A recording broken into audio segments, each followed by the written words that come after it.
আমার সকল ইউটিউব বন্ধুদেরকে সুপ্রভাত জানিয়ে আজকের ব্লগটা শুরু করছি। তো নতুন একটা ব্লগে আবারও সবাইকে অনেক অনেক স্বাগত আর ভালোবাসা জানাই। তো দেখো সকালবেলা এখন 9টার মতো বাজে আর আমি দেখো বসে পড়েছি কুলেখাড়া শাক নিয়ে। কুলেখাড়াগুলো ফুটিয়ে খাবো কারণ আমার শরীরে রক্তটা একটু কম আছে, সেটা বলেছে আমাদেরকে আমাদের আশাকর্মী দিদিরা।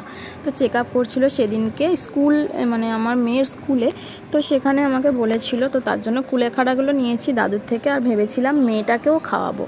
তো যেমন ভাবা তেমন কাজ। এখানে কুলেখাড়াগুলো আমি এই যে দেখতেই পাচ্ছ সসপ্যানের ডান্ডিটা দেখতে পাচ্ছ, তো এই সসপ্যানেতে রাখছি, রেখে ভালোভাবে ধুয়ে ওটা ফুটিয়ে নিয়েছিলাম। নিয়ে আমি একটু তোমাদের দাদাভাইকে একটু আর মেয়েটাকে একটুখানি দিয়ে খাইয়ে দিয়েছিলাম। সব কুলেখাড়াটা সেদ্ধ করিনি, আর যেটুকুটা অবশিষ্ট ছিল সেটা আমি ভালোভাবে জলে ধুয়ে জলটা ঝরিয়ে একটা প্লাস্টিকে ভরে রেখে দিয়েছিলাম পরে মানে কালকে খাওয়ানোর জন্য।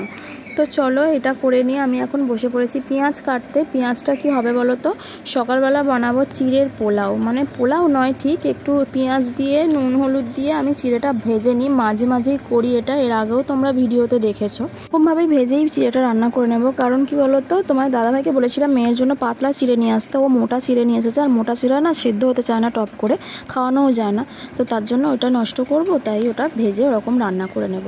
আর কি বলো তো, আমার মেয়েও না ওটা খেতে ভালোবাসে, আর যখন করতাম ওকে দিতাম, ও খেত, তো তাই ও উঠলে ওকে একবার এটাই খাইয়ে দেবো, আর কিছু খাওয়াবো না।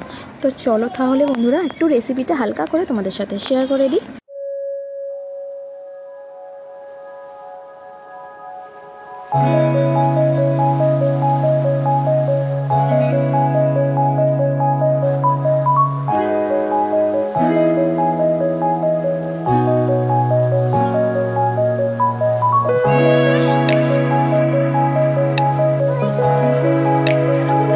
Back to my YouTube channel টিরা ব্লগস। কেমন আছো সবাই? আশা করছি সবাই ভালো আছো, সুস্থ আছো, আর আমরাও ভালো আছি।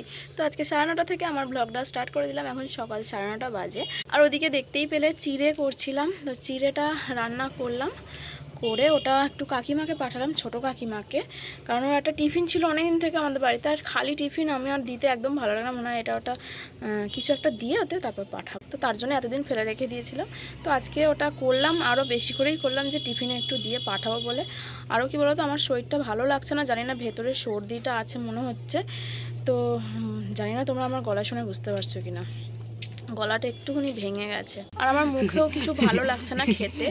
আর ওটা করলাম তো ওটার কোনো টেস্টও পাইনি, আর মানে কিছু গন্ধও পাচ্ছি না। তো যাই হোক, আজকে দিনটা দেখি, যদি সেরকমই থাকে তাহলে ডক্টর দেখাতে হবে। আর ওদিকে আমি রান্নাও চাপিয়ে দিয়েছি, আর আমার মেয়ে এইসবে উঠলো, আর ওর বাবা দেখো এই বসে আছে, মেয়েকে আদর করছে।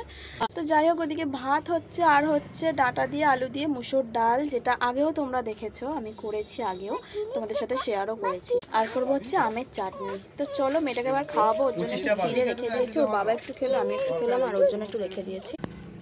তো এই যে এটা মেয়ের জন্য রেখে দিয়েছে, আর সঙ্গে নিয়েছি 4 পিস মতো আপেল। ওদিকে রান্নাবান্না করে সমস্ত কাজ টাজ গুছিয়ে চললাম হচ্ছে মায়েদের বাড়িতে টোটো করে। হঠাৎ করেই ঠিক করে যাচ্ছি, আর কেন যাচ্ছি সেটা ওখানে গিয়েই তোমাদেরকে বলবো। তো চলো তাহলে ওখানে গিয়ে তারপরে দেখা হচ্ছে। তো বন্ধুরা মায়েদের বাড়ি চলে এসেছি, আর কেন এলাম বলো তো, হঠাৎ করেই এলাম, কারণ হচ্ছে 25শে বৈশাখ আমাদের এখানে একটা অনুষ্ঠান ছিল, মা বলছিল আসার জন্য, কিন্তু সেদিনকে আমি আসতে পারিনি, তো তার জন্য আজকে এসেছি। আরও কেন আসলাম বলো তো, হচ্ছে আমার মাসি এসেছে, সেজো মাসি, তো মাসি বারবার করে সেদিন থেকেই বলছিল আসার জন্য, আবার কালকে অত বৃষ্টি হচ্ছিলো বলে কালকে আসতে পারলাম না, তাই জন্য আজকেই এসেছি। ওদিকে রান্নাবান্না করে দিয়ে এসেছি, তোমার দাদাকে বলেছি ভাত বেড়ে খেয়ে নিতে, আর আমি এখানেই খাবো। তো চলো তাহলে ড্রেসটা চেঞ্জ করে নিই, পরে আসছি। তো বন্ধুরা সবাইকে জানাই গুড আফটারনুন। এখন বাজে 4:30, আর আমি ঘুমিয়ে গেছিলাম। ভাত রাত খেয়ে দিয়ে রান্না হয়েছিল হচ্ছে আজকে মাংস হয়েছিল একটুখানি, আর হয়েছিল থোড় ভাজা, আর কি হলো, আর হয়েছিল দিদুনদের ডাঁটা দিয়ে আলু দিয়ে পটল দিয়ে তরকারি, এই সমস্ত অনেক কিছু হয়েছিল। তো যাই হোক, আমাদের এখান দিয়ে এখন যাবে হচ্ছে রচনা, আবারও দেখা হবে রচনাদির সাথে। তো চলো দেখা যাক কখন আসে। এই যে রাস্তায় সব লোক জমা হয়ে গেছে। শুভেচ্ছা বিনিময় করুন। মমতা বন্দ্যোপাধ্যায়ের শ্রেয়ধন্য প্রার্থী নাম্বার 1 খ্যাত রচনা বন্দ্যোপাধ্যায় আমাদের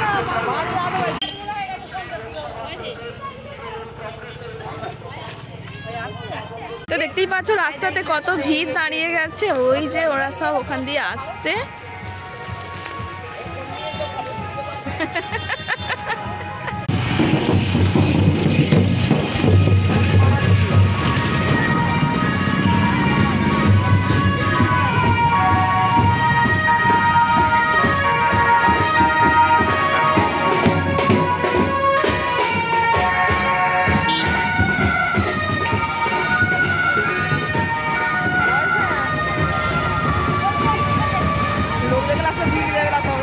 না আসবে, দাঁড়াও না।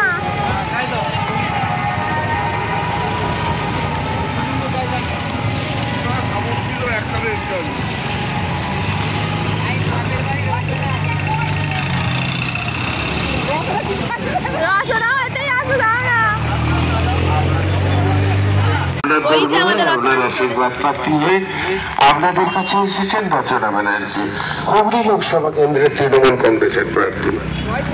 আপনারা রচনা ব্যানার্জিকে দু হাত ভরে আশীর্বাদ করুন। আগামী 20শে মে রচনা ব্যানার্জিকে। তো বন্ধুরা চলো, তোমরা তো আরও একবার দেখে নিলে আমার সাথে রচনা দিকে। তো ওনাকে নিশ্চয়ই তোমরা অনেকবারই এখানে ওখানে দেখে থাকবে, কারণ উনি এখন চারিদিকেই ঘুরছে ভোটের জন্য, ভোটে দাঁড়িয়েছেন উনি। তো যাই হোক গে, আমি এবার বাড়ি চলে যাবো। দেখতেই পাচ্ছ রেডি হয়ে গেছি। আর তোমার নিশ্চয়ই ভাবছো যে এইটুকু সময়ের জন্য কেন এলাম হচ্ছে মাসির জন্য। মাসি বারবার বলছিল পরে এলাম, তাহলে মাসি বললো যে একবার আয়, তোর মেয়েটাকে দেখিনি অনেকদিন হয়ে গেল, তো তার জন্যই আসা। তো এই যে আমার সেজা মাসি, হাই করে দাও মাসি। তো ওটা আমার সেজা মাসি এসেছে। আর এই যে আমার মা দাঁড়িয়ে রয়েছে, গেছিল হচ্ছে সোনার উপর দোকানে হালখাতা করার জন্য, এইসব এলো। তো যাই হোক চলো আমরা বেরিয়ে যাই। তোমার দাদাভাই চলে এসেছে, অনেকক্ষণ হয়ে গেছে, বসে আছে, কালকে দুটো ঠাকুর আছে, তাড়াতাড়ি করছে। তো চলো তাহলে বন্ধুরা আজকের মতো ভিডিওটা এখানেই রেখে দিচ্ছি। তোমার সবাই ভালো থেকো, সুস্থ থেকো, ভালো লাগলে একটা লাইক করে চ্যানেলটাকে সাবস্ক্রাইব করে পাশে থেকো। ওকে, তো আজকের মতো এখানেই টাটা, দেখা হচ্ছে নেক্সট ব্লগে।